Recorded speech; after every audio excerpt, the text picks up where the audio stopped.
Hello नमस्ते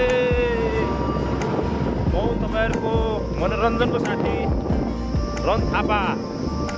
हामी आज कहाँ जाँदैछौँ भनेपछि को एक नम्बर वडा सदस्य हुनुहुन्छ, उहाँलाई थाहा छ है हामी कहाँ जाँदैछौँ भने। कहाँ जाँदैछौँ वडा सदस्य हामी? आज हामी चाहिँ यसो हर्मनको लागि काग तिहारको दिन आज यसो ज्येष्ठ नागरिकहरूको भत्ता पनि रहेछ अनि साथसाथै हामी पनि यसो घुम्न जाउँ कि भन्न लागिरहेको है।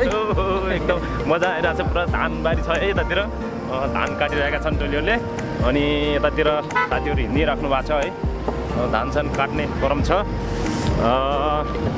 त्यसै गरेर हाम्रो गाडी मालिक दाइ पनि हुनुहुन्छ। दाइ के छ सन्चै?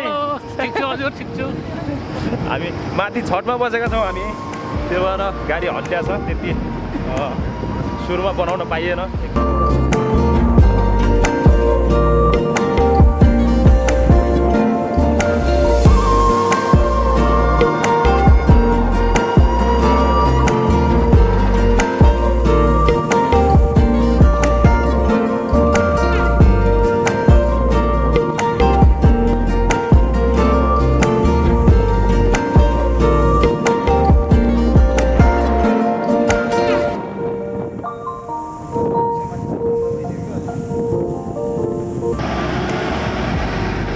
बाटो गराउनु पर्दैन नि।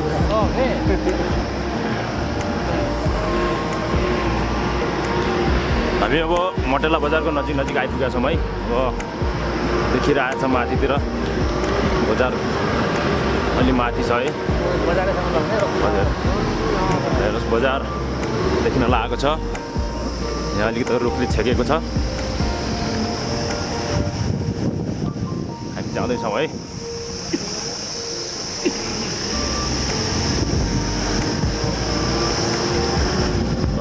बजार देखिसकेको छ है, बजारको दृश्यहरू देखिसक्ला छ।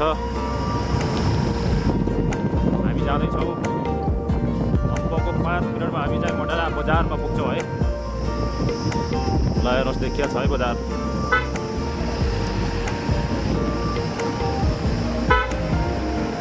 ल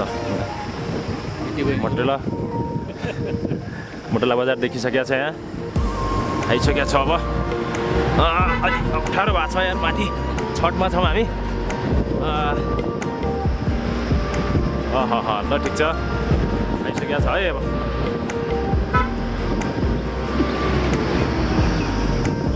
ल आइसकेको छ, अब नजिकै छ है।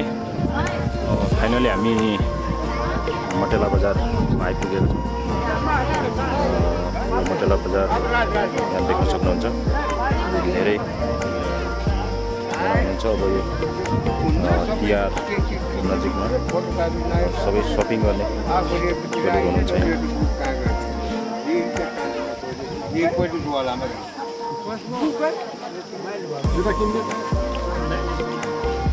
तिहारको घरमा भिडभाड नै छ बजारमा।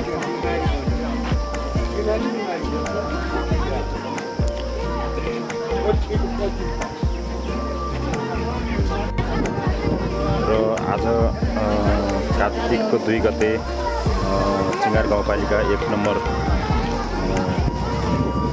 वडाको चाहिँ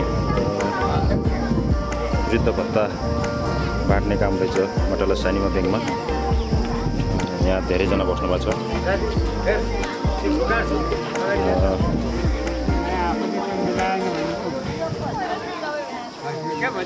के छ त अनि आज चाहिँ मटेला बजारमा आउनुभयो हो?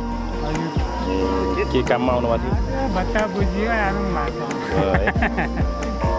ठिक छ। आज कार्तिकको 2 गते भत्ता चाहिँ बुझ्ने कार्यक्रम रहेछ है। धेरैजना बुढाबुढी हुनुहुन्छ, अङ्कल हुनुहुन्छ होइन? अङ्कलज्यू के छ दाजु सन्चै? आरामै होइन? भत्ता पाइयो छैन है? अनि लाइन बस्नु छैन? भत्ताको लागि सबैजना लाइनमा लागिराख्नु भएको छ।